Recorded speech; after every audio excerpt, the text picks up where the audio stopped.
So shape builder tool ఎలా use అయితే చూద్దాం. ఫస్ట్ అయితే నేను కొన్ని షేప్స్ క్రియేట్ చేశాను. షేప్ బిల్డర్ టూల్ తీసుకొని నేను బ్యాక్ సైడ్ ఉన్న పార్ట్ ఏదైతే ఉందో వాటికి వరకు కట్ చేస్తున్నాను, లేదా ఇన్సైడ్ పార్ట్ కూడా కట్ చేసుకోవచ్చు. సో మనకి ఏది ఎలా కావాలో అది మన ఇష్టం వచ్చినట్టు కట్ చేసుకోవచ్చు. నేను ఇన్సైడ్ పార్ట్ కూడా కట్ చేస్తున్నాను.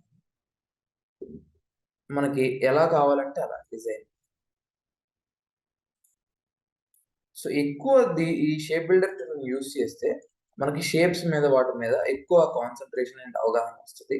సో ఇప్పుడు ఈ మూడింటిని కలపాలంటే కూడా మన షేప్ బిల్డర్ టూల్ షిఫ్ట్ ఎం షార్ట్ కట్. సో ఇదొక షేప్, ఇదొక షేప్. సో ఈ రెండింటిని కూడా ఇలా కలపచ్చు. జస్ట్ ప్లస్ యాడ్ అయిపోయింది.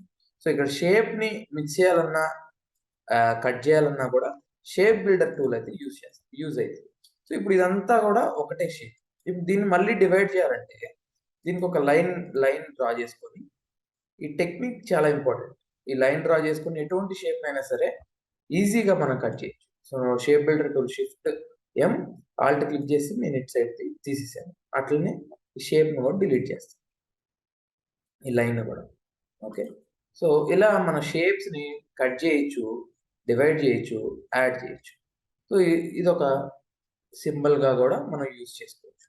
Okay, so shape builder tool మనకి లోగో డిజైనింగ్ లో కానీ ఎటువంటి ఐకాన్ డిజైనింగ్ లో కూడా మనకి చాలా యూస్ఫుల్ అయ్యే టూల్.